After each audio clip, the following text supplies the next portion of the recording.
नमस्कार, मैं हूं आपके साथ आस्था कौशिक। भारत और पाकिस्तान के बीच में तनाव अब भी बरकरार है। जिस तरह पहलगाम में धर्म पूछकर हिंदुओं को निशाना बनाया गया, उसके बाद पाकिस्तानी आतंकी कैंपों पर भारत ने कार्रवाई की और प्रधानमंत्री मोदी ने सख्त संदेश पाकिस्तान को दे दिया कि टेरर और टॉक एक साथ नहीं हो सकता। बात होगी तो अब सिर्फ आतंक और पीओके पर होगी। इस तमाम मुद्दे को लेकर देश के मुसलमानों का क्या सोचना है और भी जो मुसलमानों के मसाइल हैं उस पर बातचीत के लिए हमारे साथ खास मेहमान जुड़ चुके हैं। हमारे साथ दिल्ली हज कमेटी के अध्यक्ष कौसर जहां जी हैं। कौसर जहां जी, बहुत स्वागत है आपका न्यूज़ 18 पर। तो सबसे पहले कौसर जहां जी, सवाल आपसे यही कि जिस तरह पहलगाम में अटैक हुआ, धर्म पूछकर हिंदुओं को निशाना बनाया गया, उस पर आपकी क्या राय है? देखिए, पहलगाम में जो केवल टूरिस्ट पर हमला नहीं हुआ है, ये मैं कहूँगी मानवता पर हमला हुआ है। और ये जो है पाकिस्तान द्वारा एक सोची समझी साजिश, इसे मैं कहूँगी, जिस विभत्स तरीके से 26 लोगों की हत्या हुई है और वो भी मज़हब पूछ पूछ कर।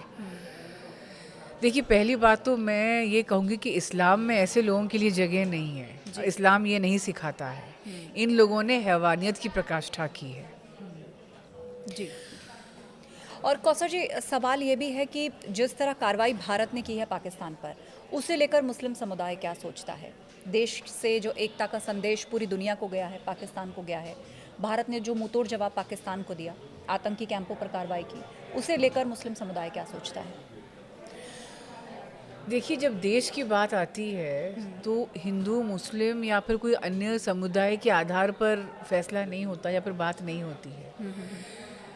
जब दुश्मन को सबक सिखाना हो, जब देश के मान सम्मान की बात आती है, जब आतंकवाद से लड़ना हो, तो 140 करोड़ भारतीय एकजुट हो जाते हैं। और मेरे ख्याल से यही संकल्प इस बार हमें जो है लोगों ने दिखाया है इस पूरी घटना में। तो मुसलमान समुदाय भी बिल्कुल पूरी तरह से इस आतंकवाद के खिलाफ जो है खड़ा है। और आपने देखा होगा कि कई वरिष्ठ मुसलमानों ने तो बिल्कुल खुल के इसका विरोध किया है। उसमें ओवैसी साहब को देखिए ना, मतलब जिस तरह से उन्होंने पाकिस्तान की बदनीयती को समझा है। अच्छा, देश की मुस्लिम महिलाएं भी क्या साथ हैं? उनमें भी क्या गुस्सा है? वो क्या सोच रही हैं? देखिए, महिलाएं चाहे हिंदू हो चाहे मुसलमान हो, महिलाएं वैसे भी संवेदनशील होती हैं, शांति पसंद करती हैं। जी बिल्कुल। और बिल्कुल जो हमारी मुस्लिम बहनें हैं उनमें बहुत गुस्सा है इस बात का कि मतलब आपने मज़हब पूछ पूछ कर जो मारा है, महिलाओं के सामने जो है उनके पतियों को मज़हब पूछ पूछ कर जिस विभत्स तरीके से जिस मतलब उनकी हत्या हुई है, तो जाहिर सी बात है बहुत आक्रोश और बहुत गुस्सा है। और ये लोग जो है, मैं कहूँगी मुसलमान नहीं, हैवान है ये। ऐसे लोगों के लिए इस्लाम में कोई जगह नहीं है। ये बर्बर आतंकी जो है, इनका कोई धर्म होता ही नहीं है। तो देश की मुस्लिम महिलाएं भी इस बात को कह रही हैं कि हम मिश्रित समाज में रहते हैं, किस समाज में रहते हैं। ये हमला सिर्फ एक हिंदू वर्ग पर हमला नहीं बल्कि पूरे देश पर चोट है, उसकी एकता अखंडता को खंडित करने की कोशिश हुई है। लेकिन कौसर जी, अब जब तनाव पाकिस्तान के साथ हमारा चल रहा है तो इसमें हज यात्रा पर क्या असर पड़ रहा है? देखिए, हज यात्रा के लिए तो ये है कि जो हो सके हम अपने आज़मीन हज को जितनी हो सके अच्छे से अच्छी सुविधाएं देने का पूरा प्रयास कर रहे हैं। और अभी सीज़ फायर की बात जब से हुई है, उसके बाद से जो है जो जम्मू कश्मीर वगैरह में से जो फ़्लाइट्स वगैरह जो थोड़ी बहुत रुक गई थी, अब सब कुछ नॉर्मल हो रहा है। दिल्ली से तो खैर फ़्लाइट्स रुकी नहीं थी, लेकिन हाँ, ऑफ कोर्स जब ऐसा माहौल था तो जाहिर सी बात है टेंशन तो था ही। और माननीय प्रधानमंत्री मोदी जी की सरकार ने लगातार इसी कोशिश में रहती है कि जो हमारे आज़मीन हज हैं उन्हें अच्छे से अच्छी सुविधाएं हम दे सके और जितना हो सके उनका सफ़र अच्छा हो और आसान हो। और मुझे भी ऊपर से यही आदेश है कि जो आज़मीन हज हैं कि उनके लिए सबसे अच्छे से अच्छा जो हो सके उनकी कन्वीनियंस के लिए वो आप करिए। और मेरे ख्याल से इंशाल्लाह हज यात्रा जितने अच्छे से होगी उतने ही जो है इन आतंकियों के मंसूबे नाकामयाब होंगे। क्योंकि मैं कहूँगी ये बिल्कुल जो है पाकिस्तान की एक सोची समझी साजिश थी हमारे देश को बांटने के लिए, बिल्कुल, जो कि बिल्कुल बुरी तरह से नाकामयाब हुई है। हम लोगों की खासियत यही है कि जो जिसको कहते हैं ना, विविधता में एकता, यूनिटी एंड डाइवर्सिटी। तो जब ऐसा संकट आता है तो बजाय बंटने के हम और मजबूती से एकजुट हो जाते हैं। सही बात है।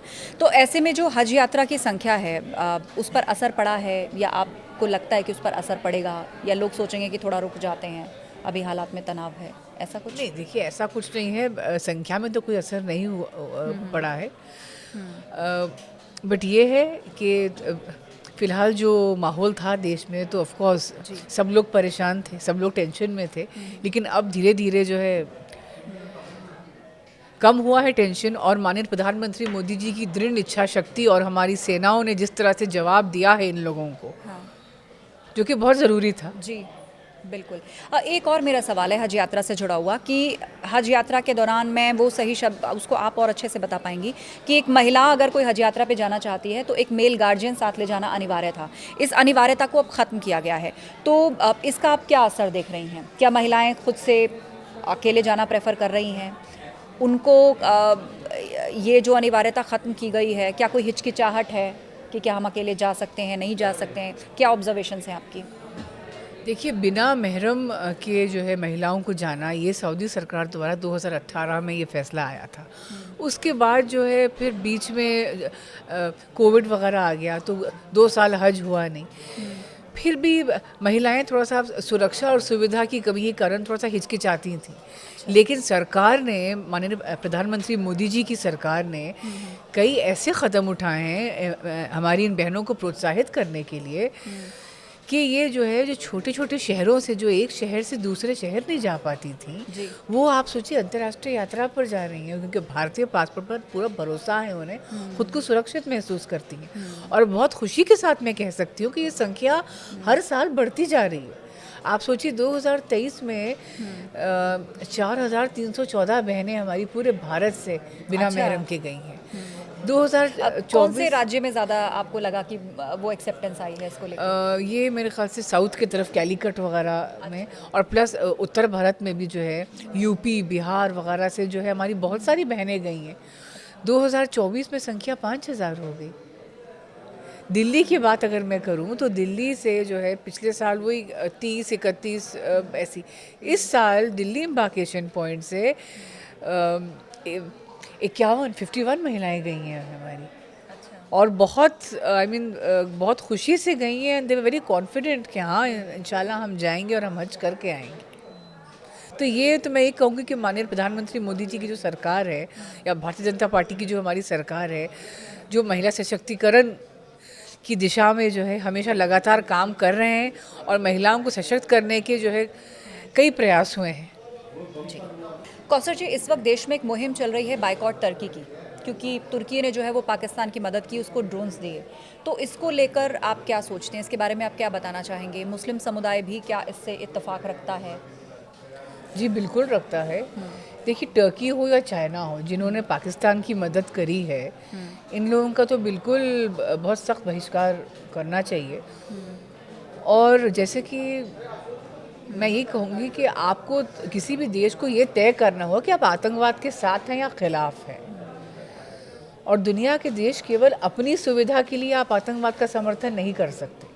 तुर्की को तो पर्यटन और कई क्षेत्रों में जो है धक्का लगना तय है। देश के लोग समझदार हैं और बिल्कुल बॉयकॉट करना चाहिए जो है मतलब टर्की का। और तुर्की के साथ रिश्तों पर तो कूटनीतिक फैसले होंगे। और इसके अलावा देखिए, जब ऑपरेशन सिंदूर चल रहा था तो बहुत सारे मुस्लिम लीडर्स ऐसे थे जिन्होंने खुलकर भारत का साथ दिया और पाकिस्तान पर निशाना साधा, जैसे असदुद्दीन ओवैसी। उस पर आप क्या बताना चाहेंगे? देखिए, जब देश की बात आती है ना, तो उस पर राजनीति नहीं हो सकती। जैसे मैंने आपको पहले बताया, एकजुट हो जाते हैं हम सब, यही हमारी खासियत है और यही हमारा इतिहास रहा है और यही हमारी ताकत है जी। कि जब दुश्मन ने एक बहुत ही नाकामयाब कोशिश करी और बल्कि हमें बांटने के बजाय हम और मजबूती से और हमारे संबंध और गहरे हो गए हैं। और मैं यही कहूँगी कि जितने विपक्षी दल हैं जो सब आज सरकार के साथ खड़े हुए हैं, बिल्कुल बहुत अच्छी बात है। बिल्कुल यही एकजुटता हमारी ताकत है और हमें इसे बनाए रखना है। ऑपरेशन सिंदूर अभी ख़त्म नहीं हुआ है। जैसे हमारे DGMO ने वगैरह ने कहा, प्रधानमंत्री ने भी स्पष्ट कर दिया। पीएम साहब ने भी बिल्कुल स्पष्ट कर दिया है कि ये ख़त्म नहीं हुआ है अभी। पाकिस्तान द्वारा कोई भी और जो है आतंकवादी जो है हिमाकत या घटना जो है, इसे बिल्कुल युद्ध की तरह ही माना जाएगा और इसका जवाब दिया जाएगा। तो हमें जो है अपनी इस ताकत को बिल्कुल नहीं खोना है और इस एकता को बनाए रखना है।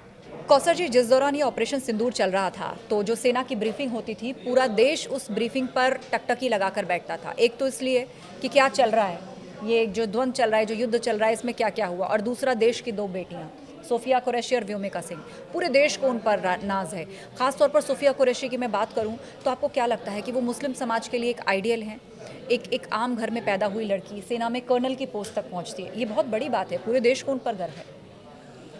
देखिए, कर्नल सोफिया कुरैशी केवल मुसलमान महिलाओं के लिए नहीं, मैं तो कहूँगी इस देश की सभी महिलाओं के लिए जो है उन पर नाज है। We are proud of her और she is a role model. और ऐसी बहादुर बेटियां जो हैं हमारी, उन पर तो हम सबको बहुत गर्व है और नाज है। जी, तो आपको लगता है कि मुस्लिम महिलाएं या जो मुस्लिम लड़कियां हैं, अब क्या अपने घर से कोई लड़की को कहेगा कि तुम सेना में चली जाओ, या देखो ये सोफिया कुरैशी हैं? बिल्कुल बिल्कुल। कर्नल सोफिया कुरैशी ने जो है एक आई वुड से एक इंस्पिरेशन उनको देखकर जो है कई लड़कियों में, खाली मुस्लिम लड़कियों में नहीं, पूरे देश की महिलाओं में एक एक नई जो चिंगारी आई वुड से बिल्कुल एक अलग उन्होंने जगाई है। लेकिन साथ साथ हमने देखा कि उस पर राजनीति भी हुई, उन पर कुछ आपत्तिजनक और अपमानजनक बातें कही गई, उसे लेकर देश ने गुस्सा जताया। आपका उस पर क्या कहना है? देखिए, इस तरह की बातें जो है, जो हमारी बहादुर बच्चियां हैं, जो हुमेका स्प्राउड, उन पर ऐसी टिप्पणियां करना ठीक नहीं है और ये निंदनीय है। ये बस केवल मनोबल को कम करता है और ये ठीक नहीं है। मैं इसका विरोध करती हूँ, ये ऐसी बातें नहीं करनी चाहिए। बिल्कुल। और इसके अलावा आप देखिए, यूपी के कई शहरों में हमने देखा है अलग अलग जगह पर केसेस हुए जहाँ मंदिरों के नीचे, मस्जिदों के नीचे मंदिर की बात सामने आई, उसको लेकर बहुत जगह केसेस चल रहे हैं। तो ऐसे मामलों में क्या होना चाहिए? देखिए, ऐसे मामलों में मैं कहूँगी बातचीत का रास्ता है, कोर्ट का रास्ता है, इस पर कोई विवाद नहीं होना चाहिए। और मौजूदा संकट जो आया था, बल्कि अभी भी पूरी तरह से टला नहीं है, उसमें हमें एक ही सबक मिलता है कि हमें किसी भी परिस्थिति में बंटना नहीं, एकजुट होकर एक साथ रहना। जी, यूपी में ये आरोप लगता है कि धर्म देखकर बुलडोज़र चलाया जाता है। आपकी इस पर क्या राय है और आप इस पर क्या बताना चाहेंगे? देखिए, बुलडोज़र जो है धर्म देखकर नहीं, बल्कि कानून ही तय करता है कि बुलडोज़र कहाँ चलेगा और नहीं चलेगा। धर्म देखकर नहीं तय किया जाता। और जो लोग आरोप लगाते हैं, उन्हें अपराधियों का समर्थन बिल्कुल नहीं करना चाहिए।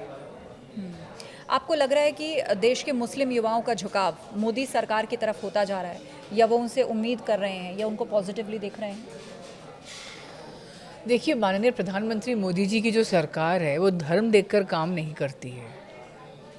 आप जो सरकार की योजनाएं हैं, उसी में देख लीजिए, उसमें लाभार्थी धर्म देखकर तय नहीं किया जाता है। वो व्यक्ति अगर चाहे हिंदू हो चाहे मुस्लिम हो, अगर वो भारतीय है तो उसे उस योजना का लाभ मिलता है।